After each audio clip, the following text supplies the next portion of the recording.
ಪ್ರಾರ್ಥನೆ ಮಾಡ್ಕೊ. ತಂದೆ, ಸರ್ವಶಕ್ತ ದೇವರೇ, ಆತ್ಮಸ್ವರೂಪನೇ, ಆತ್ಮೀಯ ಸತ್ಯದಿಂದ ಆರಾಧಿಸುವವರನ್ನೇ ನೀವು ಹುಡುಕುತ್ತಿದ್ದೀರಿ. ಹೌದ್ರ ಅಂತ ಇಷ್ಟ ನಿಮಗಿದೆ ತಂದೆ. ಅಂತ ಇಷ್ಟದ ಜೀವಿತವನ್ನು ನಮ್ಮೆಲ್ಲರೂ ನಡೆಸಿರಿ ತಂದೆ. ನಿಮಗೆ ಅಸಾಧ್ಯ ಯಾವುದಿಲ್ಲ ತಂದೆ. ನಮ್ಮನ್ನು ನಿಮ್ಮ ಪ್ರೀತಿಯಿಂದ ರಕ್ಷಿಸಿ ಸೇರಿಸಿದ್ದಕ್ಕಾಗಿ ಸ್ತೋತ್ರ ದೇವ. ನಿಮ್ಮ ಗಾಯದಿಂದ ನಮ್ಮೆಲ್ಲರನ್ನು ಗುಣಪಡಿಸಿದ್ದಕ್ಕಾಗಿ ಸ್ತೋತ್ರ. ಮಾನಸಿಕ, ದೈಹಿಕ, ಆತ್ಮಿಕ ರೋಗಗಳಿಂದ, ವ್ಯಾಧಿಗಳಿಂದ, ಕತ್ತಲೆ ಸಂಚರಿಸುವ ವಿಪತ್ತಿನಿಂದ, ಹೌದು ಪ್ರಭು, ನಿಮ್ಮ ವಾಕ್ಯ ರಕ್ಷಣಾ ಕವಚವಾಗಿ ತಂದೆ. ನಮಗೆ ಪರಿಶುದ್ಧ ಆತ್ಮನಾಗಿದ್ದಾನೆ. ಕೇಳಿರುವ ಕೆಲವು ವಾಕ್ಯ ಭಾಗದಿಂದ ತಂದೆ, ನಿಮ್ಮ ಪ್ರಿಯ ಮಕ್ಕಳಾದ ನಿಮ್ಮ ರಕ್ತದಿಂದ ಕೊಂಡುಕೊಂಡ ನಿಮ್ಮ ಮಕ್ಕಳ ನಮ್ಮೆಲ್ಲರೊಂದಿಗೆ ಮಾತನಾಡಿ ನಮ್ಮೆಲ್ಲರನ್ನು ಲೋಕಕ್ಕೆ ಬೆಳಕಾಗಿ, ಭೂಮಿಗೆ ಉಪ್ಪಾಗಿ, ನಿತ್ಯ ಜೀವಿಗಳಾಗಿ ಮಾರ್ಪಡಿಸಬೇಕೆಂದು, ಸೈತಾನಿಗೆ ಭಯಂಕರನಾಗಿ ಮಾರ್ಪಡಿಸಬೇಕೆಂದು ಯೇಸು ಕ್ರಿಸ್ತ ನಾಮದಲ್ಲಿ ಪ್ರಾರ್ಥಿಸುತ್ತೇವೆ ತಂದೆ. ಆಮೇಲೆ ಕೀರ್ತನೆ ಗ್ರಂಥ 63ನೇ ಅಧ್ಯಾಯ.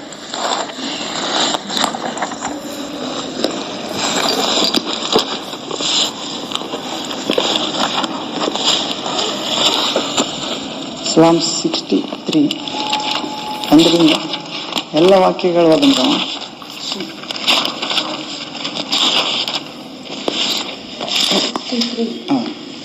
ಪೀಠಿಕೆಯಿಂದ ಹೋದ್ರ. ಭಕ್ತನು ದೇವದರ್ಶನವನ್ನು ಆಕಾಂಕ್ಷಿಸಿ ಸಂತೃಪ್ತಿ ಹೊಂದಿದ್ದು. ದಾವೀದನು ಯೆಹೂದ ಸೀಮೆಯ ಅರಣ್ಯದಲ್ಲಿದ್ದಾಗ ರಚಿಸಿದ ಕೀರ್ತನೆ. ಈ ಪೀಠಿಗೆ ನೋಡ್ತೀವಿ ನಾವು. ಭಕ್ತನು ದೇವದರ್ಶನವನ್ನು ಆಸೆ ಪಟ್ಟು ಸಂತೃಪ್ತಿ ಹೊಂದಿದ್ನಂತ. ಅಂದ್ರೆ ಆಸೆ ಸಂತೃಪ್ತಿ ಪಡಿಸ್ತಂತ. ಆಸೆ ಇರ್ಲಿಕ್ರೆ ನಮ್ಗೆ ತೃಪ್ತಿ ಆಗಂಗಿಲ್ಲ. ನಾವು ನೋಡಿ, ಯಾವ್ದು ಅಡಿಗೆ ಮಾಡಿದ್ರ ಸತೆ ಏನೋ ಆಸೆಲಿಂದನೇ ಇಲ್ಲಿಗೆ ಯಾಕೆ ಬರ್ತೀವಿ ಅಂದ್ರೆ ಒಂದು ಆಸೆ ನಮ್ಗೆ. ಆತ್ಮಿಕ ಆಸೆ ಆಗಿರ್ಬೋದು, ಭೌತಿಕ, ಮಾನಸಿಕ, ಹೌದಿಲ್ಲ. ನನ್ನ ದೇವರು ನಮ್ಮ ಪ್ರಾರ್ಥನೆ ಕೇಳ್ತಾನ. ತಾಯಿ ಮರ್ತಿರ್ಸತೆ ಹೌದಿಲ್ಲ. ಹಂಗ ಮುಂದಿನ ವಾಕ್ಯ ಹೋದ 63ನೇದು 1ನೇ ವಾಕ್ಯ. ನೀನೇ ನನ್ನ ದೇವರು, ನೀನೇ ನನ್ನ ದೇವರು. ದೇವರೇ, ನೀನೇ ನನ್ನ ದೇವರು. ನಾನು ನಿನ್ನ ದರ್ಶನವನ್ನು ಕುತೂಹಲದಿಂದ ಎದುರು ನೋಡುತ್ತೇನೆ. ನೀರಿಲ್ಲದೆ ಒಣಗಿದ ಭೂಮಿಯಲ್ಲಿದ್ದವನು ನೀರಿಗಾಗಿಯೋ ಎಂಬಂತೆ ನನ್ನ ಆತ್ಮವು ನಿನಗಾಗಿ ಆತುರಗೊಳ್ಳುತ್ತದೆ. ಸ್ಟಾಪ್. ಇಲ್ಲಿ ದಾವೀದ ದೇವರೇ ನೀನೇ ನನ್ನ ದೇವರು. ಅಂದ್ರೆ ದೇವರುಗಳು ಅನ್ಸ್ಕೊಳ್ಳೋರು ಭಾಳ ಇದ್ದಾರಂತ ಲೋಕದಾಗ. ಹೌದು, ಪ್ರಭುಗಳು ಅನ್ಸ್ಕೊಳ್ಳೋರು ಭಾಳ ಇದ್ದಾರೆ. ಆದರೆ ತಂದೆ ಎಂಬಾತನು ಒಬ್ಬತೆ ಇದ್ದಾನೆ. ಕೊರಿಂಥ ಪತ್ರಿಕೆ ಐತೆ. ಅಂದ್ರೆ ದೇವ್ರಿ ನೀನೇ ನನ್ನ ದೇವರು ಅಂದ್ರೆ ನಿಜವಾದ ದೇವರನ್ನ ಕಂಡುಕೊಂಡ್ಬಿಟ್ಟ ಅವನು ದಾವೀದ. ಹೌದು. ಆದ್ರೆ ಇಸ್ರಾಯೇಲಲ್ಲಿ ಅನೇಕ ಜನರಿದ್ರು. ಅವ್ರ ಪಕ್ಕದ ರಾಜ್ಯಗಳದ್ದು ವಿಗ್ರಹಗಳನ್ನ, ದೇವತೆಗಳನ್ನ, ಆಚಾರಗಳನ್ನ ಮಾಡ್ತಿದ್ರು. ಆದ್ರೆ ದಾವೀದ ಆದ್ರೆ ದೇವರೇ ನೀನೇ ನನ್ನ ದೇವರು. ಯಾರು ದೇವರು ಆತನೇ ನನ್ನ ದೇವ್ರು ಅನ್ನಕತ್ತಾನ. ಹೌದು, ಅಷ್ಟು ಜ್ಞಾನ ಹೃದಯ ದಾವೀದಿಗ ಇದ್ದವನು. ಅದಕ್ಕೆ ಆತ ಏನ್ ಮಾಡಕತ್ತಾನ, ದೇವ ದರ್ಶನ ಬೇಕನ್ನಕತ್ತಾನ. ದೇವ್ರು ಇದ್ದಾನ, ಆತಗೆ ದರ್ಶನ ಬೇಕು ನನಗೆ. ಜಕ್ಕಾಯ ಈಗ ಹಿಡಿದ್ಮೇಲೆ ಕುಂತಿದ್ ನಾವು. ಆತ ಏನ್ ಯೇಸುನ್ ನೋಡ್ಬೇಕಂತ ಇಷ್ಟ ಅಷ್ಟೇ. ಯೇಸುಲಿಂದ ಏನೋ ಆಗ್ಬೇಕಂತಿಲ್ಲ. ಜನರಿಂದ ಆತ ಏನಾಗ್ಯಾನ, ತಿರಸ್ಕೃತ ಆಗ್ಯಾನ. ಅಂದ್ರೆ ಇವತ್ತಿಗೆ ಸತೆ ಭಾಳ ಜನರಿಂದ ತಿರಸ್ಕೃತ ಆದವ್ರೆ ದೇವ್ರಿಗೆ ಇಷ್ಟ ಆಗ್ತ. ಯಾಕಂದ್ರೆ ಜನರಿಗೆ ಇಷ್ಟ ಆದ್ರೆ ನಮ್ದು ಆಸೆ ಎಲ್ಲ ಅಲ್ಲೇ ತೀರ್ತದಲ್ಲ. ನಿಮ್ದು ಬರಬೇಕಾದ ಪ್ರತಿಫಲ ಬಂದ್ಬಿಡ್ತಂತ. ಅದರಿಂದ ದೇವರೇ ನೀನೇ ನನ್ನ ದೇವರು, ನಾನು ನಿನ್ನ ದರ್ಶನವನ್ನು ಕುತೂಹಲದಿಂದ ಎದುರು ನೋಡ್ತೇನೆ. ಅಂದ್ರೆ ದೇವ್ರ ದರ್ಶನ ಯಾವ ರೀತಿ ಎದುರು ನೋಡ್ಬೇಕಂತ ಕುತೂಹಲ. ನೋಡಿ, ಹಬ್ಬ ಬಂದಾಗ ನಾವು ರಜಾ ಆದಾಗ ಅವ್ವ ತಾತನವ್ರ ಮನೆಗೆ ಹೋಗ್ಬೇಕಂತ ಜಗ್ಗಿ ಇಷ್ಟ ಮೊಮ್ಮಕ್ಕಳಿಗೆ. ಅದೇ ರಜಾ ಕಾಲದಾಗ ಟ್ರೈನ್ ಪ್ಯಾಕ್ ಇರ್ತದ, ಬಸ್. ಅದಿಲ್ಲ. ಮತ್ತೆ ಮದುವೆ ಬಂದಾಗ ಆ ಮಕ್ಕಳ ಆಗ ಕಲ್ಕಮ್ಮ, ಬರ್ತ್ಡೇ, ಅದಿಲ್ಲ, ಒಂದು ಆಸ್ತಿ ಪಾಸ್ತಿ ಮಾರಿದಾಗ ಸಂಬಳ ಬರೋ ಕಲ್ಕ, ಒಂದು ಕುತೂಹಲ ಇರ್ತದ, ಎಕ್ಸೈಟ್ ಇರ್ತಾವ. ನಾರ್ಮಲ್ ಇರಂಗಿಲ್ಲ ಮೈಂಡ್.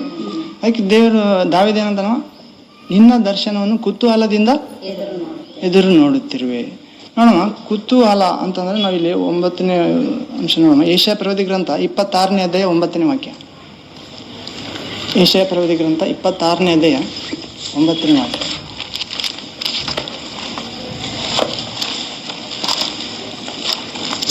ರಾತ್ರಿಯಲ್ಲಿ ನಿನ್ನನ್ನು 26 ಯೆಶಾಯ 26:9. ಹೋದ್ರೆ ರಾತ್ರಿಯಲ್ಲಿ ನಿನ್ನನ್ನು ಮನಪೂರ್ವಕವಾಗಿ ಹಾರೈಸಿದ್ದೇವೆ. ಹೌದು, ನಮ್ಮ ಆತ್ಮದಲ್ಲಿ ನಿನ್ನನ್ನು ತವಕದಿಂದ ಹುಡುಕಿದ್ದೇವೆ. ನೀನು ಲೋಕದಲ್ಲಿ ನ್ಯಾಯ ಕಾರ್ಯಗಳನ್ನು ನಡೆಸುವಾಗ ಭೂನಿವಾಸಿಗಳು ಧರ್ಮಜ್ಞಾನವನ್ನು ಪಡೆದುಕೊಳ್ಳುವರು. ಅಂದ್ರೆ ಇಲ್ಲಿ ಕುತೂಹಲದಿಂದ ಎದುರು ನೋಡಕತ್ತ ದೇವ್ರ ದರ್ಶನ ಆದ್ರೆ ಏನಾಗ್ತದ ಈ ಲೋಕದಾಗ. ಹೌದಿಲ್ಲ, ನೀವು ಭೇಟಿ ಆದ್ರೆ ಏನ್ ನಡೆಯಂಗಿಲ್ಲ. ದೇವ್ರನ್ನ ಭೇಟಿ ಆದಾಗ ಅದು ಜಕ್ಕಾಯ ಭೇಟಿ ಆದ ಯೇಸುನ ಹಿಂದೆ ನಿನ್ ಮನೇಲಿ ಇಳಿದುಕೊಳ್ತೀನಿ ಅಂತ ಜಕ್ಕಾಯ ಅದು ಗೊತ್ತೇ ಇಲ್ಲ, ಜೀಸಸ್ ನೋಡ್ತೀನಿ ಇಲ್ಲ ಅಂದ ರೀತಿದಾಗ ಗಿಡ್ಡ ವ್ಯಕ್ತಿ ದೊಡ್ಡ ಆಲದ ಮರ್ಯಾರಂತ. ಅಂದ್ರೆ ನಾವು ಅಸಾಧಾರಣ ಕಾರ್ಯ ಮಾಡ್ಬೇಕಂತ. ಸಾಧಾರಣ ಇರ್ತೀವಿ ನಾವು, ದೇವ್ರು ನಮ್ಗೆ ಏನ್ ಕೇಳಕತ್ತಾನ ಅಸಾಧಾರಣ. ನಾನು ಹೀಗೆ ಇರ್ತೀನಿ, ನೀವು ಚೇಂಜ್ ಆಗ್ಬೇಕಂತ. ಅದೇ ನಮ್ ದಿನ ಚೇಂಜ್ ಆಗೋದಿರ್ತದೆ ಶರೀರದಾಗಿಲ್ಲ. ಡೈಲಿ ನಾವು ಆಲೋಚನೆ ಶುದ್ಧ ಆಗುತ್ತಿರ್ಬೇಕು, ಮಾತು ಕ್ರಿಯೆ ಕರ್ತೇವೆ. ದೇವ್ರ ವಾಕ್ಯ ಚೆಕ್ತಿರ್ತಾವಂತ ಶಿಲ್ಪಂಗ. ಅದು ಎಷ್ಟು ದೇವ್ರ ವಾಕ್ಯ ಆಳ ಕೇಳ್ತೀವಿ, ಇನ್ನು ಯೇಸುವಿನಂಗೆ ರೂಪ ಆತೀವಿ ಅಂತ. ಅದಕ್ಕೆ ಯೇಸು ಬರಕಲ್ಕ ಆತನಂಗೆ ಇರ್ತೀವಂತ. ಈ ವಾಕ್ಯ ಏನ್ ಮಾಡ್ತಾವ ನಮ್ಮನ್ನಂದ್ರೆ ಯೇಸುವಿನಂಗ ಮಾಡ್ಕಳ್ಸ. ಹೌದಿಲ್ಲ, ಈ ರೀತಿ ಇಲ್ಲಿ ಕುತೂಹಲದಿಂದ ನಿನ್ನ ದರ್ಶನವನ್ನು ಎದುರು ನೋಡುತ್ತೇನೆ ಎಂದು ಹೇಳ್ತಿದ್ದಾನೆ ದಾವಿದ. ರಾತ್ರಿಯಲ್ಲಿ ನಿನ್ನನ್ನು ಮನಪೂರ್ವಕವಾಗಿ ಹಾರೈಸಿದ್ದೇನೆ. ಹೌದು, ನಮ್ಮ ಆತ್ಮದಲ್ಲಿ ನಿನ್ನನ್ನು ತವಕದಿಂದ ಹುಡುಕಿದ್ದೇವೆ.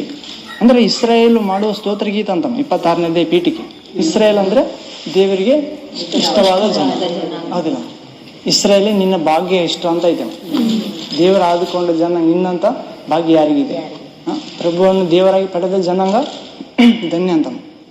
ಎಲ್ಲರಿಗೂ ಸಿಗಂಗ ಇವತ್ತಿಗೂ ಕೂಡ ಯೇಸುವನ್ನು ಹೇಳಿದ್ರೆ ಎಲ್ಲರಿಗೂ ಅರ್ಥ ಆಗಲ್ಲ. ನಾನು ಯಾರಿಗೆ ದಯ ತೋರಿಸ್ತೀನಿ ಅವ್ರಿಗೆ, ಅದು ಯಾರನ್ನು ಪ್ರೀತಿಸ್ತೀನಿ ಅವ್ರಿಗೆ ಪ್ರೀತಿ.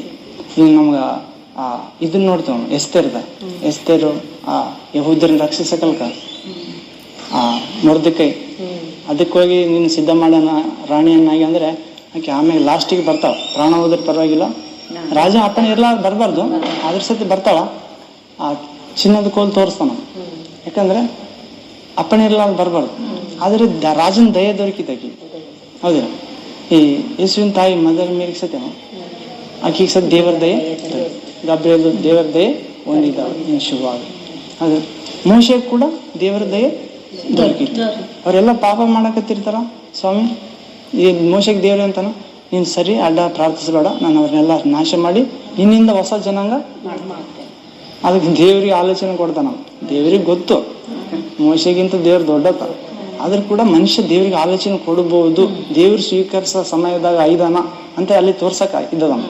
ದೇವ್ರು ಇಷ್ಟು ದೊಡ್ಡ ಸಮೂಹನ ಈಜಿಪ್ಟ್ ದೇಶದಿಂದ ಕರ್ಕೊಂಬಂದಿ ಮತ್ತೆ ಇಲ್ಲಿ ನಾಶ ಮಾಡಿದ್ರೆ ದೇವ್ರ ಕೈಲಿ ಆಗ್ಲಿಲ್ಲ ಕಾನಾನ್ ದೇಶಕ್ಕೆ ಸೇರ್ಸಕ, ವಾಗ್ದಾನ ದೇಶಕ್ಕ ಅಂತ ಅವ್ರು ತಪ್ಪು ತಿಳ್ಕಂತಾರೆ ನಿಮ್ ಬಗ್ಗೆ. ಅದಕ್ಕೆ ಸುಮಾರು 1,00,000 ಜನ ಮರಣ ಅಂತ ಆಡದ್ ನಾವು. ಅದಕ್ಕೆ ದೇವ್ರೆ ಅಂತಾನ ಮೋಶ ಏನಂತಾನ ನೋಡಿದೇವ್ರೆ, ಅವ್ರ ಸಾಯಿಸಂಗಿದ್ರೆ ಮೊದಲು ನನ್ನ ಹೆಸರನ್ನ ಜೀವಬಾಧ್ಯರ ಪಟ್ಟಿಯಿಂದ ತೆಗೆದು. ಅಂದ್ರೆ ನಾವು ದೇವ್ರಿಗೆ ಹತ್ತಿರ ಆದವ್ರು ಏನ್ ಮಾಡ್ತಾರಂದ್ರೆ ಪ್ರಾಣ ಮೇಲೆ ಅವ್ರಿಗೆ ಗೊತ್ತು ಪ್ರಾಣ ಹೋಗಂಗಿಲ್ಲ. ಯಾಕಂದ್ರೆ ದೇವ್ರು ಬದುಕ್ಸತ್ತ ಒಳ್ಳೆತ ಆತ ಹಿತಕರವಾದ ಕಾರ್ಯ ಮಾಡತ್ತ, ಅಹಿತ ಅಲ್ಲ ಅಂತ ಹಂಗ್ ಗೊತ್ತಿದ್ದೇ ಮಾತಾಡ್ತಾರ. ಅದಕ್ಕೆ ಏನ್ ಮಾಡ್ತಾರ, ನಿನ್ನಿಂದ ಒಂದ್ ಜನಾಂಗ ತಯಾರು ಮಾಡ್ತಾರೆ ಬೇಡ ದೇವ್ರ ಅಂದಾಗ ಶಮನಾಥನ್ ಕೋಪ ತಣ್ಣಗಾತದ. ಅದಕ್ಕೆ ಇಲ್ಲಿ ಏನಂತಾನ, ಅವ ಆತ್ಮದಲ್ಲಿ ನಿನ್ನನ್ನು ತವಕದಿಂದ ಹುಡುಕಿದ್ದೇನೆ. ನೀನು ಲೋಕದಲ್ಲಿ ನ್ಯಾಯ ಕಾರ್ಯಗಳನ್ನು ನಡೆಸುವಾಗ ಭೂನಿವಾಸಿಗಳು ಧರ್ಮ ಜ್ಞಾನವನ್ನು ಪಡೆದುಕೊಳ್ಳುವರು. ಲೋಕದಲ್ಲಿ ನ್ಯಾಯ ಕಾರ್ಯಗಳನ್ನ ನಡೆಸೋಣ ದೇವ್ರ ವಾಕ್ಯನೇ ನ್ಯಾಯ.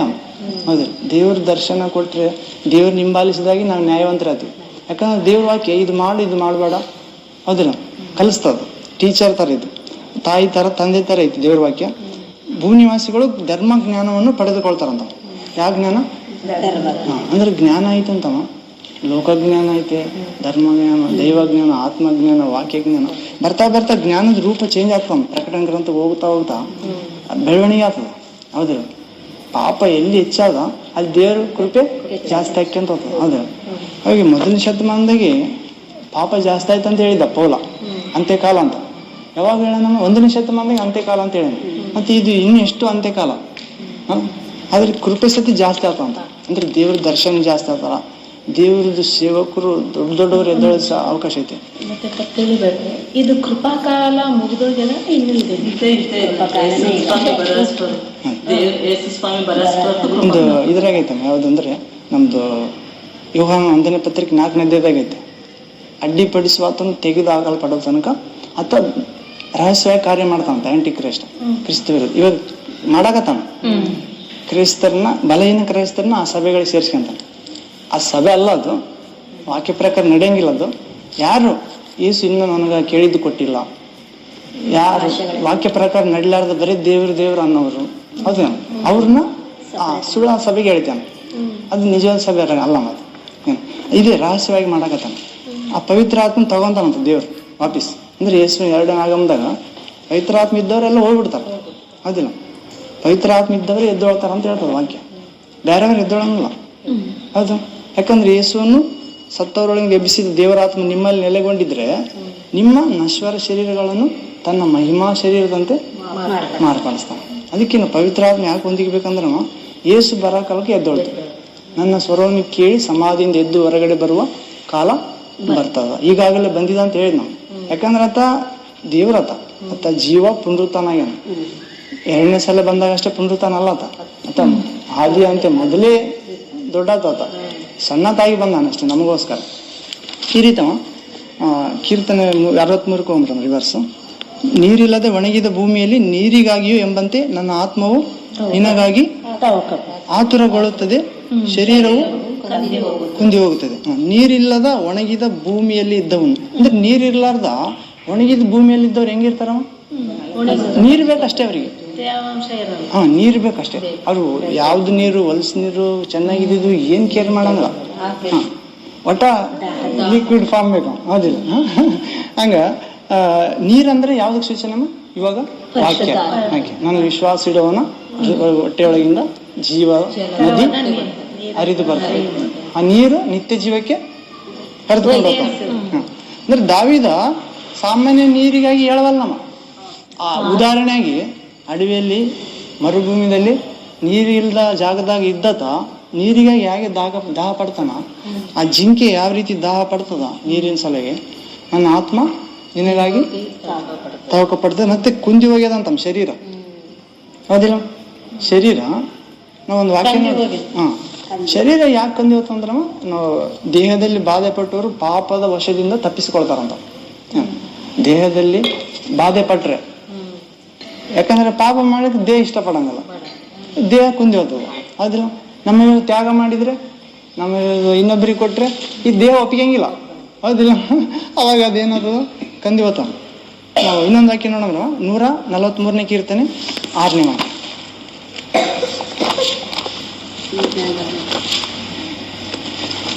ಕೈಯೊಡ್ಡಿ ಬೇಡುತ್ತೇನೆ, ಒಣ ನೆಲವು ನೀರಿಗಾಗಿ ಹೇಗೋ ಹಾಗೆಯೇ ನನ್ನ ಆತ್ಮವು ನಿನಗಾಗಿ ತವಕಪಡುತ್ತದೆ. ಇಲ್ಲಿ ಭಕ್ತ ದಾವಿದ ಹೇಳ್ತಿದ್ದಾನೆ. ಮತ್ತೆ ದಾವಿದನ ಕೀರ್ತನೆ ಶಿಕ್ಷಾ ರಕ್ಷೆಗಳಿಗಾಗಿ ಪ್ರಾರ್ಥಿಸುವುದು. ದೇವ್ರೆ ಶಿಕ್ಷೆ ಮಾಡಿ ಆದ್ರೆ ರಕ್ಷೆ ಮಾಡನಕತ್ತ ನಾವು ಪ್ರಾರ್ಥನೆ ಅಂತದ್ದು. ನೀನು ಬರೇ ರಕ್ಷಣೆ ಮಾಡಿದ್ರೆ ಒಬ್ಬೊಬ್ರು ಒಪ್ಪಂಗಿಲ್ಲ, ಶಿಕ್ಷೆ ಬೇಕಾತಮ್ಮ ಕೆಲವೊಂದು. ಯಾವ ಮಗ ಬೆತ್ತ ಹಿಡಿಯೋದ ಪಿತ ಪುತ್ರನಿಗೆ ಶತ್ರು ಅಂತ, ಹೌದು. ಅಂದ್ರೆ ಶಿಕ್ಷಿಸ್ಲಿಕ್ರೆ ನಾವು ರೂಪ ಆಗಂಗಿಲ್ಲ ಅಂತ. ಮೇನ್ ದೇವ್ರ ಕೈಯಾಗ ಬೀಳೋದು ಭಯಂಕರ ಅಂತಮ್ಮ, ಆದ್ರೆ ರಕ್ಷಣೆಗಾಗಿ ಬೀಳೋದು ಒಳ್ಳೇದು. ಹೌದು. ದಾವಿದ ಸತಿ ಅಪಾಯ ಬಂದಾಗ ಈಗ ಅನ್ಯ ಜನರ ಕೈಗೆ, ರಾಜರ ಕೈಗೆ ಹಾಕ್ಲೆ ಅಂದ್ರೆ ನನ್ನ ಕೈದಾಗ ಬೀಳ್ತಂದ್ರೆ ನಿನ್ನ ಕೈದಾಗ ಬೀಳ್ತಂದ್ರೆ ನಿನ್ನಲ್ಲಿ ಕನಿಕರ ಐತೆ ಅಂತ. ಆದ್ರೆ ಇಲ್ಲಿ ದಾವಿದ ಹೇಳ್ತಾವ ಶಿಕ್ಷಾ ರಕ್ಷೆಗಳಿಗಾಗಿ ಪ್ರಾರ್ಥಿಸುವುದು. ಅಂದ್ರೆ ದೇವ್ರು ಶಿಕ್ಷೆ ಮಾಡಿ ಆದ್ರೂ ನನ್ನನ್ನು ರಕ್ಷಿಸು, ನನ್ನ ಪ್ರಾರ್ಥನೆ ಆಲಿಸು, ನನ್ನ ಭಿನ್ನಾಗಿ ಕಿವಿಗಳು, ನೀತಿ ಸತ್ಯತೆಗೆ ಅನುಸಾರವಾಗಿ ಸದುತ್ತರ ದಯಪಾಲಿಸು, ನಿನ್ನ ಸೇವಕನ ವಿಚಾರಣೆಗೆ ಗುರಿ ಮಾಡಬೇಡ, ನಿನ್ನ ಸನ್ನಿಧಿಯಲ್ಲಿ ಯಾವ ಜೀವಿ ನೀತಿವಂತಲ್ಲ. 1-2 ವಾಕ್ಯ. ಹೌದು, ದೇವರ ಸನ್ನಿಧಿಯಲ್ಲಿ ಯಾವ ಜೀವಿ ಆದ್ರೆ ಇವಾಗ ಯೇಸು ಪ್ರಭು ಕಾಲದಾಗ, ಇವಾಗ ಹೊಸ ಒಡಂಬಡಿಕೆದಾಗ ಯೇಸು ದೇವರ ನೀತಿಯನ್ನು ನಮ್ಗೆ ಕೊಟ್ಟಾನ. ಹೌದು, ಆತನ ರಕ್ತದಿಂದ ನಾವು ನೀತಿವಂತರಾಗಿ, ಇನ್ನೂ ನೀತಿವಂತರಾಗಬೇಕಂತ ಹೇಳ್ತಾನ. ಪರಿಶುದ್ಧ ಇನ್ನೂ ಪರಿಶುದ್ಧ, ದುಷ್ಟನ ಇನ್ನು ಅಪವಿತ್ರನ ಇನ್ನು.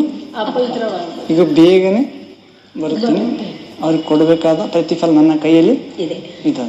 ದಾಹ ಉಳ್ಳವನಿಗೆ ಕ್ರಯವಿಲ್ಲದೆ ಜೀವಜಲದ ಬುಗ್ಗೆಯಲ್ಲಿ ಕುಡಿಯುವುದಕ್ಕೆ ಪ್ರಕಟಣಾ ಗ್ರಂಥದಲ್ಲಿ ತನಕ ಐತಮ್ಮ ಆ ಬುಗ್ಗೆ ಜೀವಜಲದ.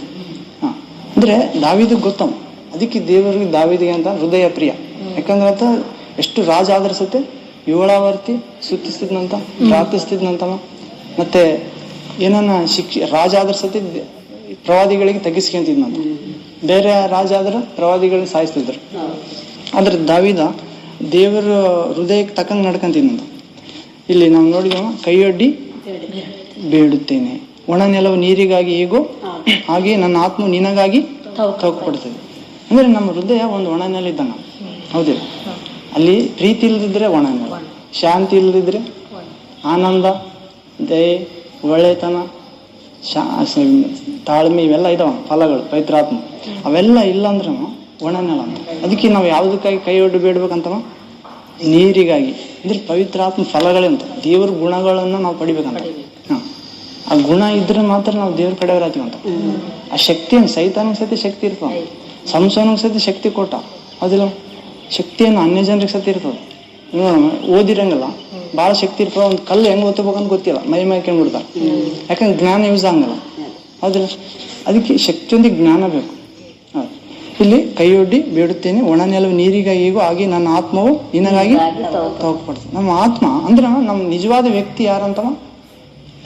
ಆತ್ಮ. ನಾನು ರಘು ಅನ್ಕವ, ನನ್ನ ನಿಜವಾದ ವ್ಯಕ್ತಿ ಯಾರು? ಆತ್ಮ. ಅದರ ಆತ್ಮ ಒಣ ನೀರಿಗಾಗಿ ಅಂದ್ರೆ ವಾಕ್ಯಕ್ಕಾಗಿ ತವಕ ಕೊಡ್ಬೇಕಂತ. ವಾಕ್ಯ ಅಂದ್ರೆ ಯಾರು? ಎಸ್. ಅಂದ್ರೆ ಒಣ ನೆಲ ಅಂದ್ರೆ ಈ ಲೋಕ. ಈ ಲೋಕದಲ್ಲಿ ನಾವು ವಾಕ್ಯಕ್ಕಾಗಿ ನಾವು ಅದರಿಂದ ನಾವು ಬಹಳ ಸಾರಿ ಬೇರೆ ಬಿಟ್ರಕ.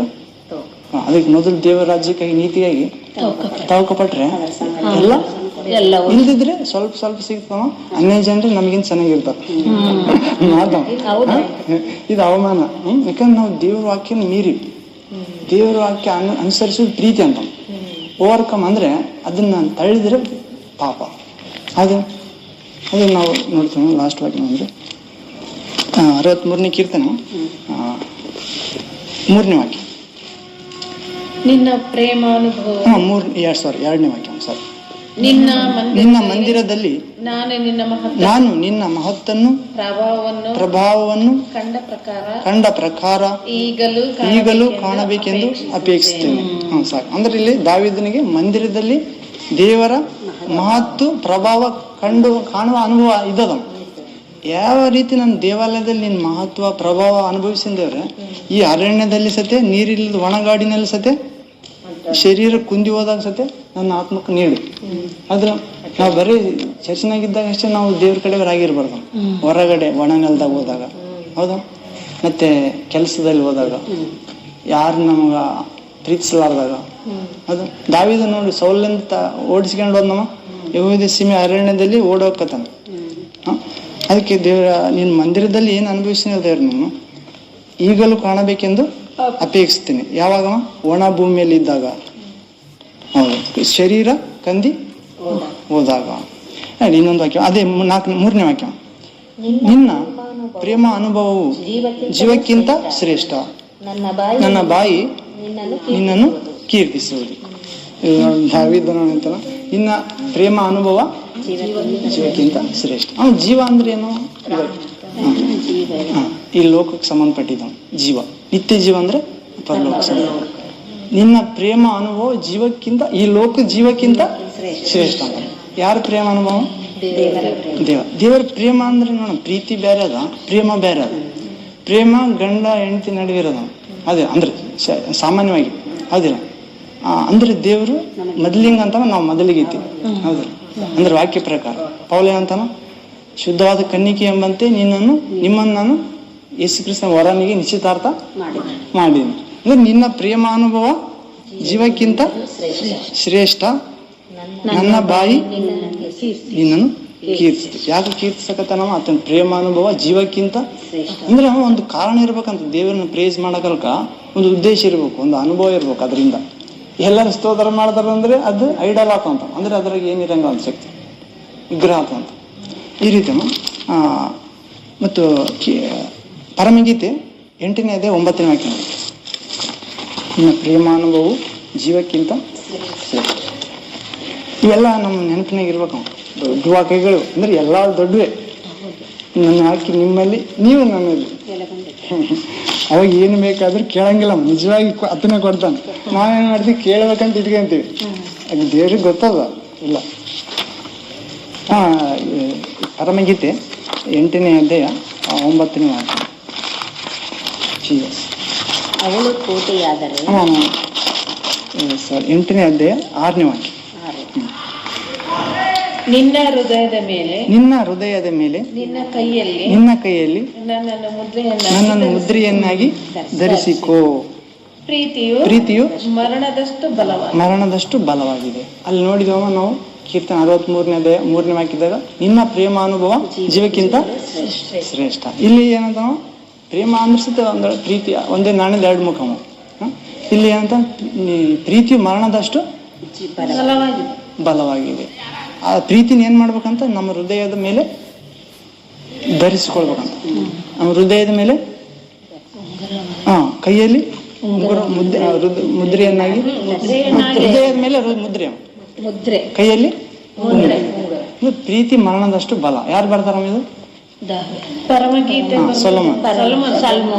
ಇದು ನಾವು ಯೇಸುವಿನ ಜ್ಞಾನಕ್ಕಿಂತ ಇಂದಲ ಜ್ಞಾನ ಇದೆ. ಯಾಕಂದ್ರೆ ಯೇಸು ಬಂದ ಮೇಲೆ ಏನಂದನ, ಸೊಲೊಮನಿಗಿಂತಲೂ ಈಗೋ ದೊಡ್ಡವನು ಇಲ್ಲಿದ್ದಾನೆ, ದೇವಾಲಯಕ್ಕಿಂತ ದೊಡ್ಡಾತ, ಯೋನನಿಗಿಂತ ದೊಡ್ಡಾತ, ಸಬ್ಬತ್ ದಿನಕ್ಕಿಂತ ಒಡೆಯನು. ಅಂದ್ರೆ ಯೇಸುವಿಗೆ ಯಾವ ಸಾಟಿ ಆಗಲ್ಲ, ಯಾರು ಸಾಟಿ ಆಗಲ್ಲ. ಅದಕ್ಕೆ ಯೇಸು ಕೊಡೋದು ಲೇಟ್ ಮಾಡಿದ ಸತೆ ಗ್ರೇಟ್ ಕೊಡ್ತಾನೆ, ದೊಡ್ಡದಾಗಿ ಪರೀಕ್ಷೆ ಮಾಡ್ತಾನೆ. ಆದ್ರೆ ಪರೀಕ್ಷೆದಾಗ ಎಲ್ಲರೂ ಔಟ್ ಆಗ್ತಾರ. ಅದು ಬಂದ ವಿಷಯ. ಹೌದು, ಎಲ್ಲರೂ ಸ್ಕ್ವಾಡಿಗೆ ಸಿಗ್ತಾರೆ. ಯಾರು ಸ್ಕ್ವಾಡ್ ಅಂದ್ರೆ ಸೈತಾನ. ಹೌದು, ಇಲ್ಲಿ ಏನದ, ಪ್ರೀತಿ ಮರಣದಷ್ಟು ಬಲ ಅಂದ್ರೆ ಇಲ್ಲಿ ಸೇಮ್ ಕಾಣಕತ್ತಾವ. ಪ್ರೀತಿ ಮರಣ ಲೆವೆಲ್ ಕಾಣಕತ್ತಾವ. ಒಂದು ತಕ್ಕಡಿದಾಗ ಈ ಕಡೆ ಒಂದು ಕೆಜಿ ಕಲ್ಲಿಟ್ರೆ ಲೆವೆಲ್ ಬರಕತ್ತದ. ಪ್ರೀತಿ ಮರಣ ಲೆವೆಲ್ ಅದ ಸೊಲೊಮೋನ ಜ್ಞಾನದಾಗ.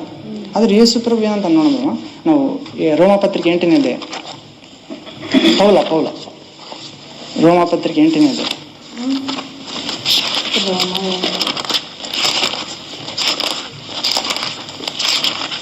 8ನೇ ಅಧ್ಯಾಯ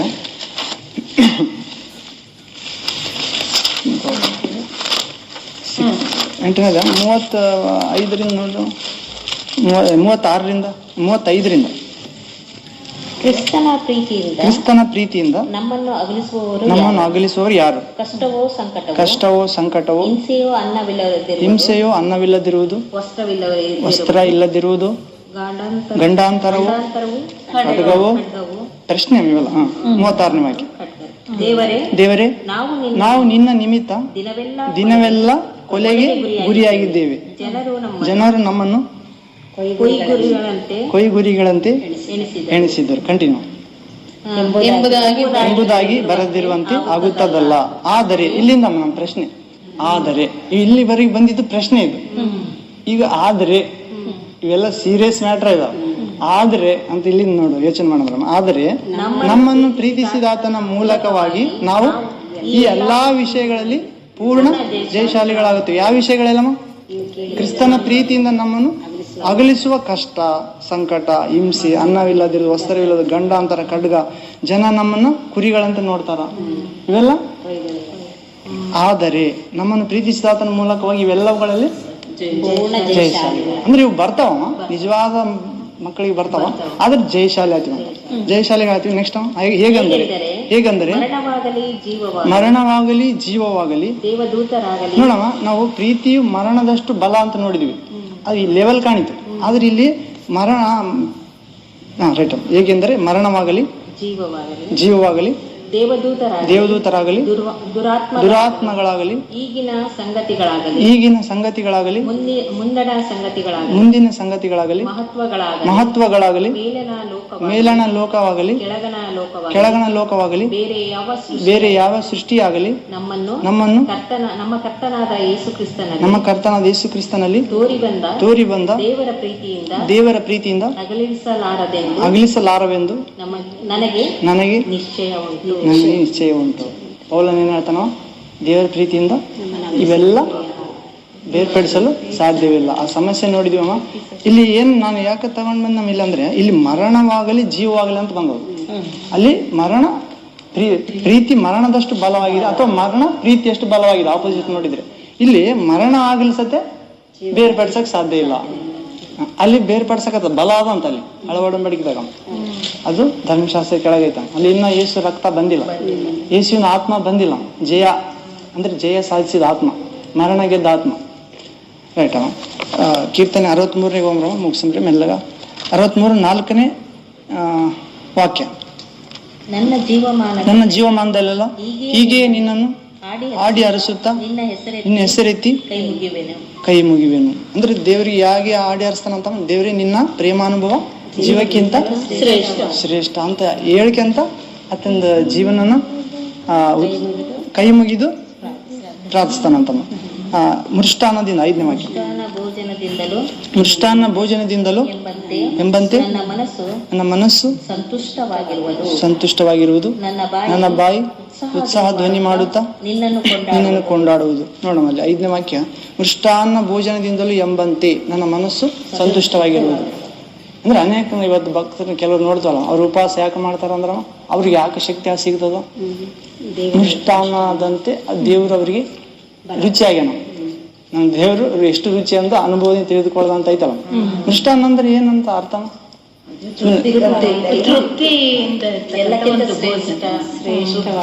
ಒಳ್ಳೊಳ್ಳೆ ಆಹಾರ, ವಿಧ ವಿಧವಾದ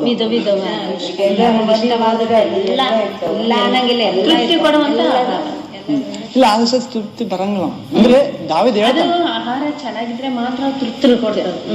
ನೀನ್ ಹೆಂಗ್ ಬೇಕಂಗ್ ತೃಪ್ತಿ ಇರೋದಿಲ್ಲ, ಚೆನ್ನಾಗಿರ್ಲಿ. ನಾವು ಒಂದು ಮದುವೆಗೆ ಹೋಗಿದ್ದ ಸಿಂಧನೂರಲ್ಲಿ, ಕೆಲ್ಸಕ್ಕೆ ಹೋಗಿದ್ದಲ್ಲಿ. ಆ ಕಡೆ ನಮ್ಮ ಪರಿಚಯದ ಕರ್ಕೊಂಡು ಹೋಗಿದ್ದ ರಾಜಕೀಯ ವ್ಯಕ್ತಿ ಮದುವೆ, ಅವ್ರ ಮಗಳು. ಅಲ್ಲಿ ಇಷ್ಟು ಐಟಮ್ಗಳವ, ಸುಮಾರು ಎಣಸಕ್ ಆಗ್ಬೋದು. ಎಲ್ಲ ಅನುಭವಿಸ್ಬೇಕಲ್ಲ ಅವರು, ಯಾಕೆ ಅರ್ಧ ತಿಂದು ಉಳಿಸಾಕತ್ತಾರೆಲ್ಲ. ಅದೆಲ್ಲ ಉಳಿಸಿ ಮತ್ತೆ ಈ ಕಡೆ ಐಸ್ ಕ್ರೀಮ್, ಆ ಕಡೆ ಹಣ್ಣು, ಈ ಕಡೆ ಜ್ಯೂಸು. ಅದ್ರ ಮ್ಯಾಗ ನಮ್ಗೆ ಇಷ್ಟ ಬರ್ಲಿಲ್ಲ, ವಿರಕ್ತಿ ಬಂತಮ್ಮ ಅವತ್ತು. ಕೆಲವೊಂದ್ಸರಿ ದೇವ್ರು ಕರ್ಕೊಂಡೋಗಿ ಅದ್ರ ಮ್ಯಾಗ ದ್ವೇಷ ಹುಟ್ಟಿಸಿ ಕರ್ಕೊಂಡ್ ಬರ್ತಾನೆ. ಯಾಕಂದ್ರೆ ತಿನ್ಲಾರ್ದ ಅದ್ರ ಬಗ್ಗೆ ಆಲೋಚನೆ ಮಾಡಕ್ಕಿಂತ ನೋಡಿ ಅದ್ರನ್ನ ತಿರಸ್ಕಾರ ಮಾಡೋದು. ಅದನ್ನ ನೀನು ಪಾಪ ಮಾಡಬೇಡ, ಪಾಪದ ಪರಿಣಾಮ ತಿಳ್ಕೊ. ಅದನ್ನ ಹೌದಾ. ಈ ಮೃಷ್ಟಾನ್ನ ಭೋಜನದಿಂದಲೂ ಎಂಬಂತೆ ನನ್ನ ಮನಸ್ಸು ಸಂತುಷ್ಟವಾಗಿದೆ. ಯಾವಾಗ ಮೃಷ್ಟಾನ್ನ ಭೋಜನದಂತೆ ಇರ್ತದಂತ ಮನಸ್ಸು, ಜೀವಮಾನ ಎಲ್ಲ ದೇವರನ್ನ ಆಡಿ ಆರಿಸಿದಾಗ, ಆತನ ಪ್ರೇಮ ಅನುಭವ ಜೀವಕ್ಕಿಂತ ಶ್ರೇಷ್ಠ ಅಂತ ಅನುಭವಿಸಿದಾಗ, ಮತ್ತೆ ಮತ್ತೆ ಹೆಸರೆತ್ತಿ ಮುಗಿದಿರವ ಈ ತಿಂಗಳ ಟ್ರೈ ಮಾಡ್ಬೇಕು. ಅಂದ್ರೆ ನಾವು ಹೆಸರು ಎತ್ತಮ್ಮ, ಹೆಸರು ಮೇನು. ಯೇಸುವಿನ ಹೆಸರಿಗೆಂದೇ ಸ್ವರ್ಗ, ಮರ್ತ್ಯ, ಪಾತಾಳ ಜೀವರಾಶಿಗಳು ಮೊಣಕಾಲೂರಿ ಮಣಿಯುತ್ತವೆ. ಈ ಪರಿ ತಂದೆಯಾದ ದೇವ್ರ ಮಹಿಮೆಯನ್ನ ಹೊಗಳ್ತಾವಂತ. ಹೌದು. ಅಂದ್ರೆ ಹೆಸರಿಗೆ ಜಗ್ಗಿ ಶಕ್ತಿ ಅದ. ಯೇಸುವಿನ ಹೆಸರಿಗೆ ಅಡ್ಡ ಬೀಳ್ಬೇಕಂತಲ್ಲ, ಅರ್ಥ ಆಯ್ತಾ? ನೀನ್ ಎಷ್ಟು ದೊಡ್ಡ ಭಕ್ತ ಆಗ್ಲಿ, ನೀನ್ ಎಷ್ಟು ಸೇವಕ ಆಗ್ಲಿ, ವಿಶ್ವಾಸ ಆಗ್ಲಿ, ಎಲ್ಲ ಅಡ್ಡ ಬೀಳ್ಬೇಕು ಅಷ್ಟೇ. ಎಲ್ಲ ಸೃಷ್ಟಿ ಅಡ್ಡ ಬೀಳ್ಬೇಕು. ಇಲ್ಲ ನಾನು ದೇವ್ರಿಗೆ ಜಗ್ಗಿ ಇಷ್ಟ ಅಂದ್ರೆ ನೀನ್ ಮೊದ್ಲು ಅಡ್ಡ ಬೀಳ್ಬೇಕು. ಹೌದಿಲ್ಲ? ಅಂದ್ರೆ ಮೋಶ ಸತೆ ದೇವ್ರದ್ದು ಸನ್ನಿಧಾಗ ಸಾಷ್ಟಾಂಗ ಬೀಳ್ತೀನಂತ. ಅಂದ್ರೆ ಆಚಾರ ಭಕ್ತಿ ಐತೆ, ಅದು ಬೇರೆ. ದೇವ್ರು ಅರ್ಥಕೊಂಡು ಅನುಭವಿಸಿ ಅತಂದು ಎಷ್ಟು ಭಯಂಕರ ಆಗ್ಯಾನ, ಮತ್ತೆ ಎಷ್ಟು ದೊಡ್ಡ ಕೆಲಸ ಮಾಡಾಕತ್ತಾನ ಭೂಮಿ ಆಕಾಶದಾಗ. ರೈಟ್, ಮುಂದಕ್ಕೆ ಮುಗಿಸ್ಬಿಡಮ್ರಿ. 6ನೇ ವಾಕ್ಯ. ಹೋದ್ರ ನಾನು ಹಾಸಿಗೆಯ ಮೇಲಿದ್ದುಕೊಂಡು ನಿನ್ನನ್ನು ಸ್ಮರಿಸುವಾಗ ರಾತ್ರಿಯ ಜಾವಗಳಲ್ಲಿ ನಿನ್ನನ್ನು ಧ್ಯಾನಿಸುತ್ತಿರುವೆನು. ಅಂದ್ರೆ ದಾವಿದೇನಾತಮ್ಮ ಹಾಸಿಗೆ ಮೇಲಿದ್ದುಕೊಂಡಾಗಲೂ ನಿನ್ನನ್ನು ಸ್ಮರಿಸ್ತೀನಿ. ಯಾವಾಗಮ್ಮ? ರಾತ್ರಿಯ ಜಾವಗಳಲ್ಲಿ. ಹಾಸಿಗೆ ಮೇಲೆ ಇದ್ದುಕೊಂಡು ಕೂಡ ನಾವೇನ್ ಮಾಡ್ತಾವ, ಹಾಸಿಗೆ ಮೇಲೆ ಇದ್ದಾಗ ಬಹಳ ಸರಿ ಆಯಾಸ, ಬೇರೆ ಏನು ಆಲೋಚನೆ ಮಾಡ್ತಿರ್ತಾವ, ಒಳ್ಳೇದು ಕೆಟ್ಟದ್ದು ಬರ್ತಿರ್ತಾವ, ಚಿಂತೆ ಮಾಡ್ತಿರ್ತಾರೆ. ಅವತ್ತು ಏಸನ್ ಏನಂದವ, ಅವತ್ತು ಶಿಷ್ಯ ಕೇಳಿದ್ನಂತ, ಏನಪ್ಪ ಯಾವಾಗ ಮಕ್ಕಂತೀನಿ, ನಿನ್ ನಿದ್ದೆ ಬಂದ್ಮ್ಯಾಗ ಮಕ್ಕಂತ ಏನು ಮಕ್ಕಳ ಮ್ಯಾಗ ನಿದ್ದೆ ಮಾಡ್ತೀವಂತ. ಮಂಚ ನಿದ್ದೆ ಬಂದ್ಮ್ಯಾಗ ಮಂಚ ಏರ್ತೀರಾ, ಮಂಚ ಏರಿದ್ಮ್ಯಾಗ ನಿದ್ದೆ ಮಾಡ್ತೀರಂತ. ಇಲ್ಲ, ಮಂಚ ಏರಿದ್ಮ್ಯಾಗ ನಿದ್ದೆ ಮಾಡ್ತೀನಿ, ಹಂಗೆ ಮಾಡಬಾರ್ದು. ಯಾವಾಗ ನಿದ್ದೆ ಬಂದ್ಮ್ಯಾಗ ಮಂಚ.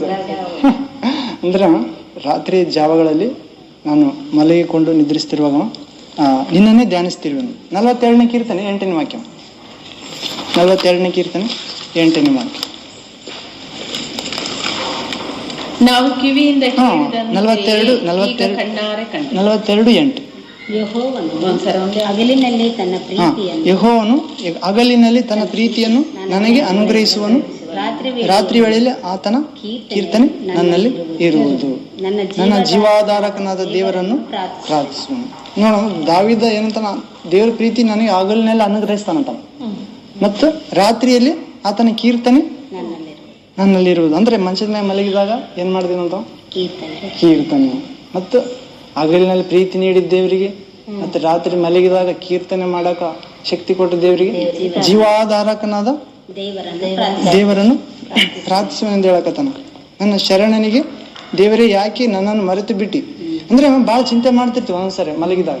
ಅವಾಗ ದಾವೀದ ಏನ್ ಮಾಡಿದ, ದೇವ್ರಿ ನನ್ನ ಯಾಕ ಮರ್ತೀವಿ. ಕೆಲವೊಂದ್ಸರಿ ನಾವು ಪ್ರಶ್ನೆ ಮಾಡ್ತಾವ, ಒಂದು ಸಲ ಭಾಳ ಸಲ ಮಾಡಿವಿ, ಅದು ನಮ್ದು ಆನ್ಸರ್ ಸಿಗ್ತದವ, ಪ್ರಶ್ನೆನ ಹೈಲೈಟ್ ಇರ್ತದ. ಲಾಸ್ಟ್ ವಾಕ್ಯವ 27ನೇ ಕೀರ್ತನೆ 4ನೇ ವಾಕ್ಯ.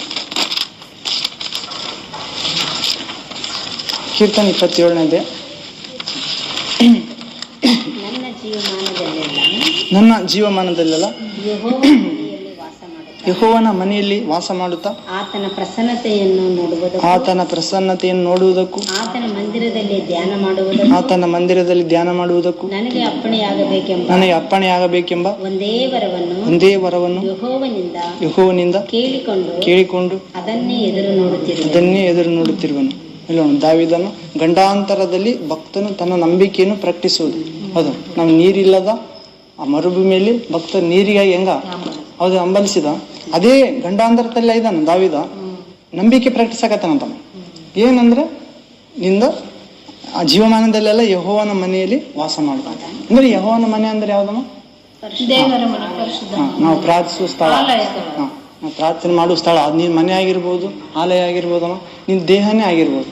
ಅದೇ ಈ ರೀತಿ ದಾವೀದನ ಮನೆಯಲ್ಲಿ ಒಂದು ರೂಮ್ ಇರ್ಬೋದು. ಇರ್ತಾನ ಪ್ರಾರ್ಥನೆ ಒಂದು ರಾಜ ಅಲ್ಲದ ಒಂದು ರೂಮ್ ಕಟ್ಟಿರ್ಬೋದು, ಕಟ್ಟಿರ್ತಾರ. ಇದ್ದೇ ಇರ್ತದ. ಇವಾಗ ಬಡವರು ಮತ್ತೆ ಒಂದು ಸಾಕ್ಷಿ ಐತೆ, ಅವ್ರು ಒಂದೇ ಹಾಲಾದಂತ ಎಲ್ಲಾರು ಅದ್ರಾಗಿರ್ತಾರಂತ. ಮಕ್ಕಳು, ಗಂಡ ಹೆಂಡತಿ, ಈ ಮೂಲಿಗೆ ಅಡಿಗೆ, ಈ ಮೂಲಿಗೆ ಪುಸ್ತಕಗಳು, ಈ ಮೂಲಿಗೆ ತಂದೆ ತಾಯಿ, ಈ ಮೂಲಿಗೆ ಮಕ್ಕಳು. ಅದೇ ಮೂಲಿಗೆ ಅಲ್ಲೇ ಒಂದಲ್ಲಿ ಬಟ್ಟೆ ಹಾಕಿ ಇಟ್ಟಾರಂತ. ಯಾರು ಕೇಳಿದ್ರಂತ, ಇದು ಯಾಕೆ ಇಟ್ಟಿರಂತ ಅನ್ಯ ಜನರು ಬಂದಾಗ.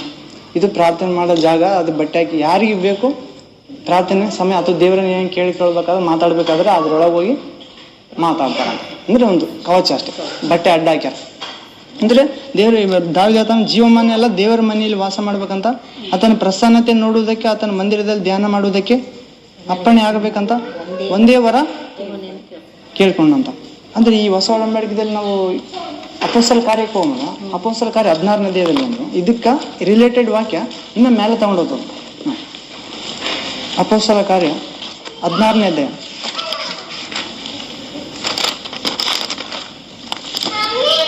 17ನೇ ಅಧ್ಯಾಯ. ಅಪೊಸ್ತಲ 17ನೇ ಅಧ್ಯಾಯ 24ನೇ ವಾಕ್ಯದಿಂದ 24ನೇ ವಾಕ್ಯದಿಂದ ಜಗತ್ತನ್ನು ಅದರಲ್ಲಿರುವ ಎಲ್ಲಾ ವಸ್ತುಗಳನ್ನು ಉಂಟು ಮಾಡಿದ ದೇವರು ಭೂಮ್ಯಾಕಾಶಗಳ ಒಡೆಯನಾಗಿ ಇರುವುದರಿಂದ ಆತನು ಕೈಯಿಂದ ಕಟ್ಟಿರುವ ಗುಡಿಗಳಲ್ಲಿ ವಾಸ ಮಾಡುವವನಲ್ಲ, ತಾನೇ ಎಲ್ಲರಿಗೂ ಜೀವಶ್ವಾಸ ಮುಂತಾದದ್ದೆಲ್ಲವನ್ನು ಕೊಡುವವನಾಗಿರಲಾಗಿ ಕೊರತೆಯಿಂದಿದ್ದವನಂತೆ ಮನುಷ್ಯರ ಕೈಗಳಿಂದ ಸೇವೆ ಹೊಂದುವವನೂ ಅಲ್ಲ. ಆತನು ಒಬ್ಬನಿಂದಲೇ ಎಲ್ಲ ಜನಾಂಗದವರನ್ನು ಹುಟ್ಟಿಸಿ ಅವರವರು ಇರತಕ್ಕ ಕಾಲಗಳನ್ನು ಅವರವರ ನಿವಾಸಗಳ ಮೇರೆಗಳನ್ನು ನಿಷ್ಕರಿಸಿ ಭೂಮಂಡಲದಲ್ಲೆಲ್ಲ ವಾಸ ಮಾಡಿ ಒಂದು ವೇಳೆ ಅವರು ತಡವಾಡಿ ಹುಡುಕಿಕೊಂಡರೇನೋ ಎಂದು ತನ್ನನ್ನು ಹುಡುಕುವವರನ್ನಾಗಿ ಮಾಡಿದನು. ಅದೆಲ್ಲ ನಮ್ಗೆ ಗೊತ್ತದ, ನಾವೆಲ್ಲ ದೇವರಲ್ಲಿದ್ದೀವಿ, ಚಲಿಸಕತ್ತೀವಿ.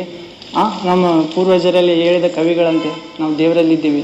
ಮತ್ತು ಯೇಸು ಕ್ರಿಸ್ತನ ಸತ್ಪುರುಷನ ಮೂಲಕ ದೇವರು ಈ ಲೋಕಕ್ಕೊಂದು ನ್ಯಾಯ ತೀರ್ಮಾನ ಒಂದು ದಿನ ಇಟ್ಟಾನ. ಆತನ ಮುಖಾಂತರ ಈ ಲೋಕಕ್ಕೆ ನ್ಯಾಯ ಕೊಡ್ತಾನ, ಒಂದು ದಿನ ಗೊತ್ತು ಮಾಡ್ಯಾನಂತಮ್ಮ. ಮತ್ತು ಈ ಎಲ್ಲ ಆಯ್ತಮ್ಮ. ಇಲ್ಲಿ ವಿಶ್ವಾಸ ಮೇನ್ ನಾವು ಯಾಕೆ ಓದಿದ್ವಿ ಅಂದ್ರಮ್ಮ, ದೇವರು ಮನುಷ್ಯರ ಕೈಯಿಂದ ಕಟ್ಟಿರುವ ಮನೆಗಳಲ್ಲಿ ವಾಸ ಮಾಡುವಂತರ. ಅಲ್ಲಿ ದಾವೀದ ಏನಂತವ, ನಿನ್ನ ಮನೆಯಲ್ಲಿ ವಾಸ ಮಾಡ್ಬೇಕಂತ ನನಗೆ ಅಂಬಲಿಕೆ ಅನ್ನಕತ್ತಾನ. ಹೌದು, ನಿನ್ನ ಜೀವಮಾನದಲ್ಲೆಲ್ಲ ಯೆಹೋವನ ಮನೆಯಲ್ಲಿ ವಾಸ ಮಾಡು. ಇಲ್ಲಿ ಹೊಸ ಒಡಂಬಡಿಕೆಯಲ್ಲಿ ಯೇಸು ಏನ್ ಮಾಡ್ಕತ್ತಾನ, ಹೊರಗೆ ಬಾ ಅನ್ನಕತ್ತ. ಅದೇ ನೀನ್ ಮನೆ ಆಗ್ಬೇಕು ಇವಾಗ. ಚಲಿಸುವ ದೇವಾಲಯ ಅದು ಹಾ ಅಲ್ಲಿ ಅದಕ್ಕೆ ಮತ್ತೆ ಸೇವೆ ಮನುಷ್ಯರ ಕೈಯಿಂದ ಸೇವೆ ಮಾಡಿಸಂಗಿಲ್ಲ ಅಂತ, ಸ್ವತಃ ತಾನೇ ಬಂದು ಸೇವೆ ಮಾಡ್ತಾನಂತ ಆತ್ಮ ಆಗಿ. ನಮ್ಮ ಕೈಯಿಂದ ಆಗಂಗಿಲ್ಲ. ಅದು ಪವಿತ್ರ ಆತ್ಮನೇ ನಿಮ್ಮ ಮೇಲೆ ಬಂದಾಗ ನೀವು ಬಲ ಹೊಂದುವಿರಿ. ಅದು ಪವಿತ್ರ ಆತ್ಮ ಇಲ್ದಿದ್ರೆ ನೀವೇನು ಮಾಡಲು ನನ್ನಿಂದ ಬೇರ್ಪಟ್ಟು ನಿಮ್ಮಿಂದ ನಾವು ಅನೇಕ ಸೇವೆ ಯಾಕೆ ಸೋಲ್ತಂದ್ರೆ ಯಾಕೆ ನಾವು ಸ್ವಾರ್ಥ ಏರಿಸಿದ್ರೆ ಯಾಕೆ ಕೇಳಂದ್ರೆ ಇದು ನಂಬುದು. ಅದು ಹಂಗಂತ ಬೇಜಾರಾಗೋದು ಅವಶ್ಯಕತೆ ಇಲ್ಲ. ನಾವು ಪ್ರಯತ್ನ ನಮ್ದಿರ್ಬೇಕು.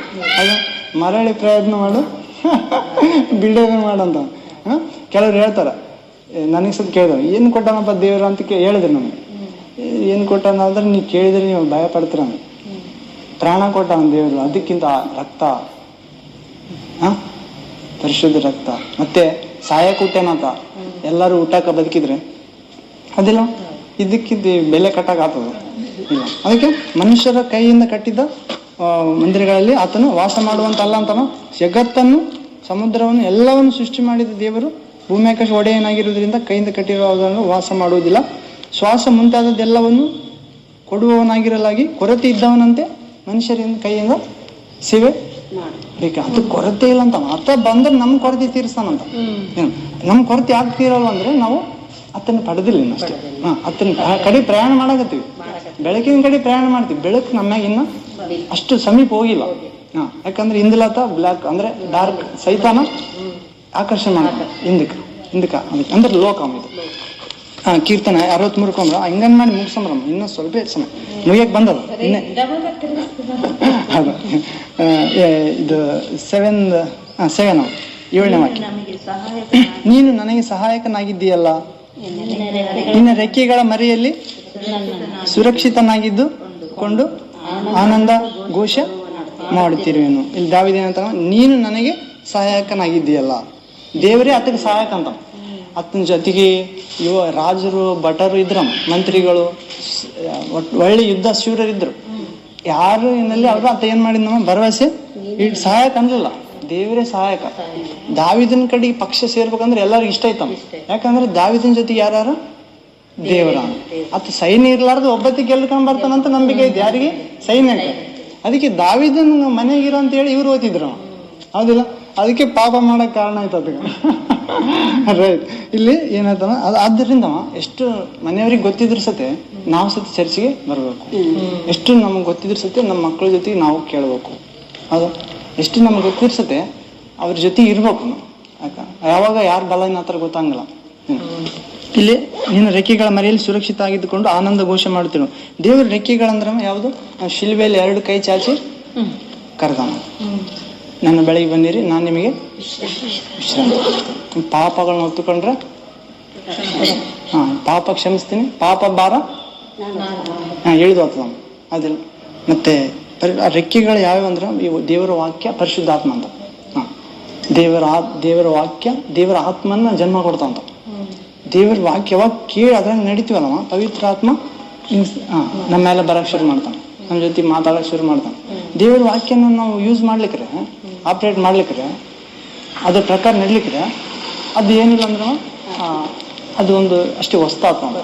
ಹೆಂಗ ಸಾಮಾಜಿಕ, ಸೈನ್ಸ್, ಸೋಷಿಯಲ್ ಎಲ್ಲ ಒಂದು ಇದಾಗಿಬಿಡ್ತದೆ. ಒಂದು ಪುಸ್ತಕ ಆಗ್ತದೆ. ಮತ್ತು ಪುಸ್ತಕ ಹೇಳೋದು ಭಾಳ ಇವು. ಆದರೆ ವಾಕ್ಯ ಪ್ರಕಾರ ನಡೆದ್ರೆ ಏನಾಯ್ತಂದ್ರೆ ಅದರೊಳಗಿರುವ ಬರೆಸಿರೋದು ವ್ಯಕ್ತಿ ಪರಿಚಯ ಆತನ, ಪರಿಶುದ್ಧಾತ್ಮ. ಈ ಪರಿಶುದ್ಧ ಗ್ರಂಥ ಪೇತ್ರ ಪತ್ರಿಕೆ 2ನೇದೈತಮ್ಮ. ಯಾವ ಪ್ರವಾದನೆ ಆದರೂ ಮನುಷ್ಯ ಜ್ಞಾನದಿಂದ ಪ್ರೇರೇಪಣೆ ಆಗಿದ್ದಲ್ಲ ಅಂತ. ದೇವರ ಆತ್ಮ ತುಂಬಿದವರಾಗಿ ದೇವರು ನುಡಿಯುವುದನ್ನೇ ಬರೆದ್ರಂತ. ಅದಕ್ಕೆ ದೇವರು ನುಡಿದ್ದನ್ನು ಬರಬೇಕಂದ್ರೆ ನಾವು ಎಷ್ಟು ಜಾಗೃತಾಗಿ ಅದನ್ನು ಕೈಗಳು ನಡಿಬೇಕು. ನಿಮ್ಮನ್ನು ನೀವೇ ಮೋಸಪಡಿಸಿಕೊಳ್ಳಬೇಡಿರಿ. ಹೀಗೆ ರೆಕ್ಕೆಗಳ ಮರೆಯಲ್ಲಿ ಸುರಕ್ಷಿತ ಆಗಿಕೊಂಡು ಆನಂದ ಘೋಷ ಮಾಡುತ್ತಿರುವೆನು. 8ನೇ ವಾಕ್ಯಮ್ಮ, ನನ್ನ ಆತ್ಮವು ನಿನ್ನನ್ನು ಅಂಟಿಕೊಂಡು ಹಿಂಬಾಲಿಸಿರುವುದು, ನಿನ್ನ ಬಲಗೈ ನನಗೆ ಆಧಾರವಾಗಿರುವುದು. ದಾವೀದೇನಂತ, ನನ್ನ ಆತ್ಮ ನಿನ್ನನ್ನು ಅಂಟಿಕೊಂಡು ಹಿಂಬಾಲಿಸಿರು. ಆದ್ರೆ ಇಲ್ಲ ಹೊಸ ಒಡಂಬಡಿಕೆ ಏನು ಆಗ್ತದ, ನೀವು ನನ್ನ ಯೇಸು ಹೆಸರು ವಿಶ್ವಾಸ ಇಟ್ಟು ದೀಕ್ಷಾಸನ ಪಡೆದಾಗ ಪಾಪಕ್ಕೆ ವಿಮುಖರಾಗಿ ದೇವರು ವರವಾದ ಪವಿತ್ರಾತ್ಮ ಪಡಿತೀರಿ. ಮತ್ತೆ ಆ ಶಕ್ತಿ ನಿಮ್ಮ್ಯಾಗ ಬಂದ್ಮ್ಯಾಗ ನೀವು ಸಾಕ್ಷಿ ಆಗ್ತೀರ. ದೇವರ ಆತ್ಮನೇ ನಮ್ಗ ತಗೊಂಡೋತಂತ. ಇಲ್ಲಿ ದಾವಿದಾದ್ರು ನನ್ನ ಆತ್ಮ ನಿನ್ನನ್ನು ಅಂಟಿಕೊಂಡದಂತ. ಇಲ್ಲಿ ಹೊಸ ಒಡಂಬಡಿಕೆ ದೇವರೇ ನಮ್ಗೆ ಅಂಟಿಕೊಂತಾರಂತ. ಅವಾಗ ಈ ರೀತಿ ತಮ್ಮ ಪ್ರಯಾಣ. ದೇವರೇ ನಮಗೆ ಈ ಕಡೆ ಇಳಿದು ಬಂದ. ನಾವು ಆ ಕಡೆ ಪ್ರಯಾಣ ಮಾಡ್ತಿದ್ವಿ, ದೇವರೇ ಇಳಿದು ಬಂದ. ನನ್ನ ಆತ್ಮ ನಿನ್ನನ್ನು ಅಂಟಿಕೊಂಡು ಹಾಂ ರೈಟ್ ಮುಗಿತದೆ. ಲಾಸ್ಟ್ ವಾಕ್ಯ, ನಿನ್ನ ಬಲಗೈ ನನಗೆ ಆಧಾರವಾಗಿರುವುದು. ದೇವರ ಬಲಗೈ ಯಾವುದಕ್ಕೆ ಸೂಚನೆ ಅಂತ ನಾವು ಜ್ಞಾನೋಕ್ತಿ ಗ್ರಂಥ ನೋಡ್ತೀವಿ. ನಿನ್ನ ಬಲಗೈಯಲ್ಲಿ ಧನ ಘನತೆಯು ದೀರ್ಘಾಯುಷು,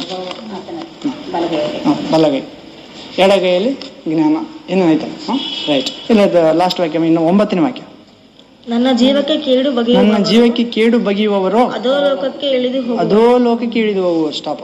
ಅಂದ್ರೆ ಇಲ್ಲಿ ದೇವರ ರೆಕ್ಕೆಗಳ ಮರೆಯಲ್ಲಿ ಸುರಕ್ಷಿತ ಆಗಿದ್ದವರಿಗೆ, ಆನಂದ ಘೋಷ ಮಾಡುವವರಿಗೆ, ದೇವರ ಆತ್ಮ ಜೊತೆಗೆ ಅಂಟಿಕೊಂಡು ಹಿಂಬಾಲಿಸುವವರಿಗೆ, ದೇವರ ಬಲಗೈ ಆಧಾರ ಆಗಿರುವವರಿಗೆ ಯಾರನ್ನು ಕೇಡು ಮಾಡಿದ್ರ ಅವ್ರದ್ದು ಆತ್ಮ ಅದೋ ಲೋಕಕ್ಕೆ ಹೋತಂತ. ಯಾಕಂದ್ರೆ ದೇವ್ರ ನೆರಳಿದಾಗ ಇದಾರ ಅವ್ರು. ಹೌದಿಲ್ಲ? ನೋಡಿ, ದಾವಿದಿಗೆ ಏನೇನೋ ಮಾಡಕ್ ಬಂದ್ರು ಅವರಿಗೆ ರಿವರ್ಸ್ ಆಯ್ತು. ಯೇಸು ಸತಿ ಏನೇನೋ ಮಾಡಕ್ ಬಂದ್ರು ಅತ್ತನ ಟೈಮ್ ಬಂದಿರ್ಲಿಲ್ಲ. ಹೌದಾ? ಆ ರೀತಿ ನನ್ನ ಅಂದ್ರೆ ಇವಾಗ ನೀವಮ್ಮ ನಮ್ಮ ಜೀವಕ್ಕೆ ಸೈತಾನ ವಿರೋಧಿ ಅಲ್ಲ ನಮ್ಗ. ಹೌದಿಲ್ಲ? ಸೈತಾನ ಮತ್ತು ಸೈತಾನದ ಜಗ್ಗಿ ಆಲೋಚನೆ ಪಡೆದವರು ಮನುಷ್ಯರ ಲಕ್ಷ ಇದಾರೆ. ಸೈತಾನ ಮಕ್ಕಳು ದೇವ್ರ ಮಕ್ಕಳು ಅಂತ ವ್ಯತ್ಯಾಸ ಐತೆ ಅಂತ ಹೇಳಕತ್ತಾನ. ಯಾರು? ಯೋಹಾನ ಪತ್ರಿಕೆ. ನಿನ್ನ ಜೀವಕ್ಕೆ ಕೇಡು ಬಗೆಯುವರು ಅದೋ ಲೋಕಕ್ಕೆ ಇರುತ್ತೆ. ಕತ್ತಿಗೆ ಬಲಿಯಾಗುವರು, ನರಿಗಳ ಪಾಲಾಗುವರು. ಕತ್ತಿ ಅಂದ್ರೆ ದೇವ್ರ ವಾಕ್ಯನೇ ಕತ್ತಿ. ಅದೇ ದೇವ್ರೇ ಅವ್ರಿಗೆ ಶಿಕ್ಷಿಸ್ತಾನೆ. ಪೌಲಗೆ ದರ್ಶನ ಕೊಟ್ಟ. ಯಾಕಂದ್ರೆ ತಿಳಿಯೋದು ಮಾಡಿದ್ನಂತ. ತಿಳಿಯೋದು ಮಾಡಿದ್ರಿಂದ ದೇವ್ರು ನನ್ನ ಕ್ಷಮಿಸಿದ್ನಂತ. ಇವ್ರು ಯಾಕೆ ಮಾಡಕತ್ತಾರ? ಇವರು ಭಾಳ ತಿಳಿದದ ಆದಷ್ಟು ಇವ್ರಿಗೆ ತಿಳಿದ ಅಂದ್ರೆ ಯಾವ ರೀತಿ ತಿಳಿದಂದ್ರ, ಎಷ್ಟೋ ಸರಿ ಹೇಳಾರ. ಆದ್ರ ಸತೆ ಅದ್ಭುತ ಸೂಚಕ ಕಾರ್ಯ ಮಾಡ್ಯಾನ ದೇವರು. ಮತ್ತೆ ಜ್ಞಾನ ತೋರ್ಪಟ್ಟದ ದೇವ್ರದ್ದು. ಯೇಸು ಕ್ರಿಸ್ತ ಮಾಡಿದಂಗ, ಸಮುದ್ರದಾಗ ನಡೆದಂಗ, ಸತ್ತ ಲಾಜರ್ 4 ದಿವಸದಾಗ ಎಬ್ಬಿಸಿದಂಗ ಅದ. ಮತ್ತೆ ನೀರಿನ ಮ್ಯಾಗ ನಡೆದಂಗ ಆಗಲಿ, ಗಾಳಿನ ಸರೋವರನ ಶಾಂತಪಡಿಸಿದಂಗ ಎಲ್ಲ ಓದ್ಯಾರ ಅವ್ರು ಅನೇಕ ಜನರು. ಅದು ಅವ್ರು ಇದ್ರಾಗ ರಿಯಾಲಿಟಿ ಐತಮ್ಮ ಬೈಬಲ್ದಾಗ. ಅದ್ರಾಗಿಲ್ಲ. ಭಗವದ್ಗೀತೆದಾಗಲಿ ಕುರಾನ್ದಾಗಲಿ ಅದ್ರಾಗಿಲ್ಲ. ಯೇಸು ದೇವ್ರ ಪ್ರವಾದಿ ಅಂತಾರಮ್ಮ. ಆತ ಮತ್ತೆ 2ನೇ ಸಾರಿ ಬರುತ್ತಿದ್ದಾನಂತಾರ. ಆದ್ರೆ ಆತ ಕಡೆ ಪ್ರವಾದಿ ಅಲ್ಲ, ಇನ್ನೊಬ್ಬ ಪ್ರವಾದಿ ಇದ್ದಾನ ಅಂತ. ಯೇಸು ಮತ್ತೆ ದೇವರ ಆತ್ಮ ಅಂತ ಹೇಳ್ತಾರ. ಆದ್ರೆ ನಮ್ಮಂಗೆ ಯೇಸು ಶಿಲ್ವೆ ಮ್ಯಾಗೆ ಸತ್ತಿಲ್ಲ, ಕಳ್ಳ ಸತ್ತನ, ಸುಳ್ಳು ಸುದ್ದಿ ಹಬ್ಬದ ಯೇಸು ಪ್ರಭು ಅಂತಾರ. ಅಂದ್ರೆ ಅಂದ್ರೆ ಇದು ಯೇಸುವೆ ಕ್ರಿಸ್ತ ಎಂದು ಒಪ್ಪಿಕೊಳ್ಳದ ಆತ್ಮ ಕ್ರಿಸ್ತ ವಿರೋಧಿಯ ಆತ್ಮ. ನೋಡು, ಮುಗಿ ಲಾಸ್ಟ್ ವಾಕ್ಯ ಅದಮ್ಮ. ದೇವರ ಅರಸನು 11ನೇ ವಾಕ್ಯ, ಅರಸನು ದೇವರಲ್ಲಿ ಆನಂದಿಸುವನು. ದೇವರ ಮೇಲೆ ಆಣೆ ಇಡುವವರೆಲ್ಲರೂ ಸುಳ್ಳು ಬಾಯಿ ಮುಚ್ಚಿ ಹೋಗುವುದನ್ನು ಕಂಡು ಹಿಗ್ಗುವರು. ಅರಸನು ದೇವರಲ್ಲಿ ಆನಂದಿಸ್ತಾನಂತ. ದಾವೀದನು ತನ್ನ ಬಗ್ಗೆ ಹೇಳ್ಕೊಂತಾನ. ಅಥವಾ ದೇವ್ರ ನಂಬಿದವರು ಅರಸರಿದ್ದಂಗಂತ. ಪೇತ್ರನ 1ನೇ ಪತ್ರಿಕೆ 2ನೇ ಅಧ್ಯಾಯ 9ನೇ ವಾಕ್ಯದಾಗಿತ್ತಮ್ಮ.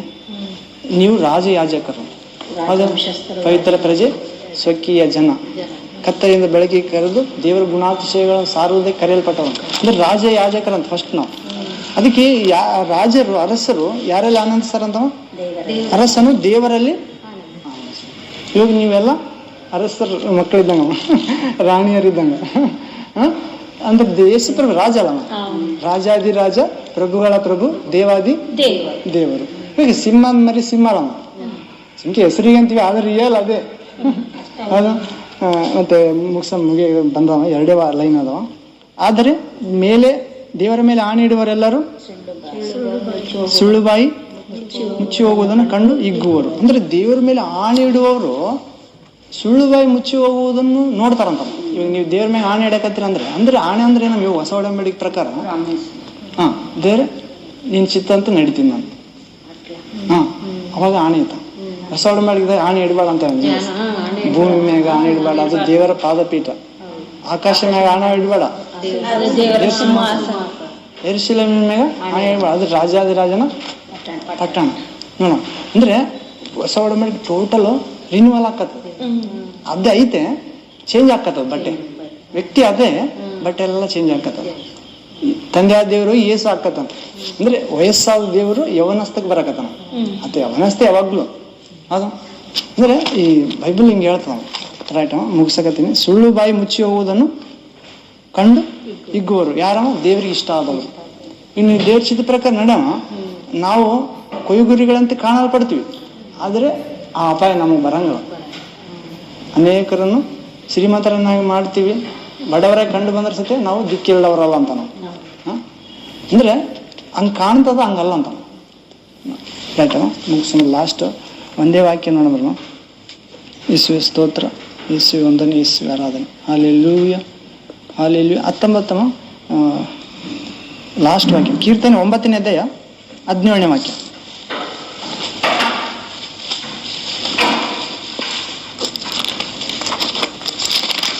ದುಷ್ಟರು ಅಂದರೆ ದುಷ್ಟರು ಅಂದರೆ ದೇವರನ್ನು ಅಲಕ್ಷ್ಯ ಮಾಡುವ ಜನಾಂಗಗಳೆಲ್ಲವರು ಪಾತಾಳಕ್ಕೆ ಇಳಿದು ಹೋಗುವರು.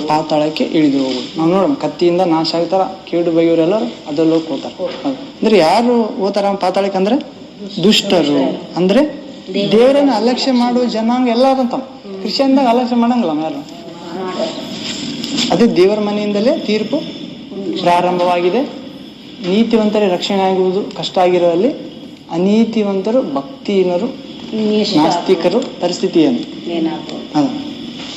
ನಾನು ಒಂದು ದಿವಸ ಚರ್ಚಿನಲ್ಲಿ ಒಂದು ದರ್ಶನ ಆಯ್ತಮ್ಮ. ನಮ್ಮ ಮೆಥಡಿಸ್ಟ್ ಚರ್ಚ್ ಇದೆ. ಒಂದು ದಿವಸ ಈ ಚರ್ಚ್ ಕಾಲಾದ ಎಲ್ಲ ಜಡ್ಜ್ಮೆಂಟಿಗೆ ನಿಂತಾರೆ ಹೊರಗೆ. ಒಬ್ಬರು ಇಲ್ಲ. ನಾನು ಅಲ್ಲಿ ಕುಂತೀನಿ, ಅಲ್ಲಿ ಚರ್ಚಿನಾಗ ಯಾರು ಇಲ್ಲ. ದೇವದೂತರು ಲೆಕ್ಕ ಕೇಳಕತ್ತಾರ. ಏನು ಅಂದರೆ ಜಸ್ಟ್ ನನಗೆ ಆಗಿಲ್ಲ ಅನುಭವ. ಯಾಕಂದ್ರೆ ನಾವು ಇನ್ನೂ ಸಿದ್ಧ ಆಗಿಲ್ಲ. ಸಿದ್ಧಾರ್ಥದ ಬಗ್ಗೆ ಸೀರಿಯಸ್ನೆಸ್ ಇಲ್ಲ. ನಮಗೆ ಏನು ಸಿಕ್ಕಿಲ್ಲ ಅದರ ಬಗ್ಗೆ ಸೀರಿಯಸ್ನೆಸ್ ಐತೆ. ಆದ್ರೆ ಅದಕ್ಕೆ ಯೇಸುಪ್ರಭು ಅಂತ, ನೀವು ನರಪುತ್ರ ಆಗಮನ ಯಾವಾಗ ಅಂತ ಗೊತ್ತಿಲ್ಲ, ಅದರಿಂದ ನಡು ಕಟ್ಟಿಕೊಂಡಿರೋ ಸೇವಕನಂಗ ಸಿದ್ಧ ಆಗಿರ್ಬೇಕಂತ. ಅದಕ್ಕೆ ನಿಮಗೆ ಸ್ವರ್ಗದಾಗ ಜಗ್ಗಿ ಐತೆ, ನನಗೋಸ್ಕರ ನೀವು ಏನೇನು ಕಟ್ಟಿರಲ್ಲ, ಈ ಲೋಕದ್ದು ಸುಖಭೋಗಗಳು ಅದಕ್ಕೆ ಟ್ಯಾಲಿ ಮಾಡಕ್ ಆಗಲ್ಲ ಅಂತ. ಮುಂದೆ ದೇವರು ಕೊಡೋ ಮಹಿಮೆ ಹೋಲಿಸಿದ್ರೆ ಈಗಿನ ಕಾಲದ ಕಷ್ಟ ಸಂಕಟ ಯಾವುದಕ್ಕೆ ಬರಂಗಿಲ್ಲ.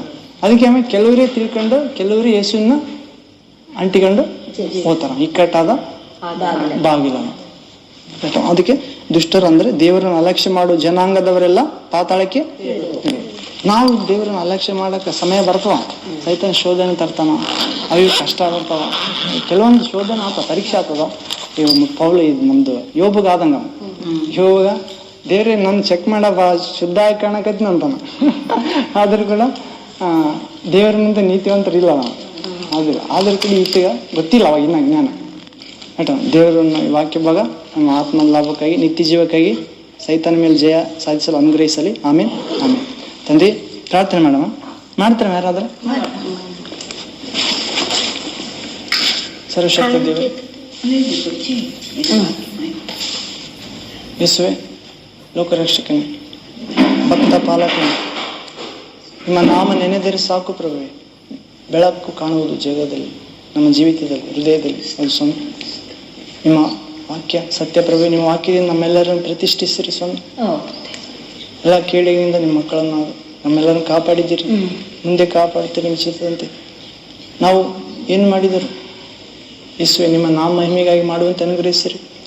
ಎಲ್ಲ ಲೌಕಿಕ ಜ್ಞಾನ, ಲೋಕದ ಇಚ್ಛೆಗಳು, ಸೈತಾನನ ತಂತ್ರಗಳು, ಮರಣ ಎಲ್ಲವನ್ನು ಗೆದ್ದು ನಿಮ್ಮ ಲೋಕಕ್ಕೆ ನಾವೆಲ್ಲರೂ ಸುರಕ್ಷಿತವಾಗಿ ಪ್ರವೇಶವಾಗುವಂತೆ, ಅನೇಕರನ್ನು ತರುವಂತೆ ನಮ್ಮೆಲ್ಲರನ್ನು ಅನುಗ್ರಹಿಸಿ ಸ್ವಾಮಿ. ಕೇಳಿದ ವಾಕ್ಯ ಭಾವಗಳು ನಾವು ಮರೆತು ಹೋಗದಂತೆ, ದುಷ್ಟನ್ನು ಎತ್ತಿಕೊಂಡು ಹೋಗದಂತೆ ನಮ್ಮ ಹೃದಯದಲ್ಲಿ ಪರಿಶುದ್ಧಾತ್ಮನ ಜಲ ಕಟ್ಟಿ ಬೆಳೆಸಬೇಕೆಂದು, ಪರಿಶುದ್ಧಾತ್ಮ ಅಗ್ನಿಯಿಂದ ಕಾಪಾಡಬೇಕೆಂದು, ದೊಡ್ಡ ಜಯ ನಿಮ್ಮ ಮಕ್ಕಳ ನಮ್ಮೆಲ್ಲರಿಗೂ ಅನುಗ್ರಹಿಸ್ತಾ ಬರಬೇಕೆಂದು ಯೇಸು ಕ್ರಿಸ್ತ ನಾಮದಲ್ಲಿ ಪ್ರಾರ್ಥಿಸುತ್ತೇವೆ ತಂದೆ. ಆಮೆನ್. ಥ್ಯಾಂಕ್ಸ್.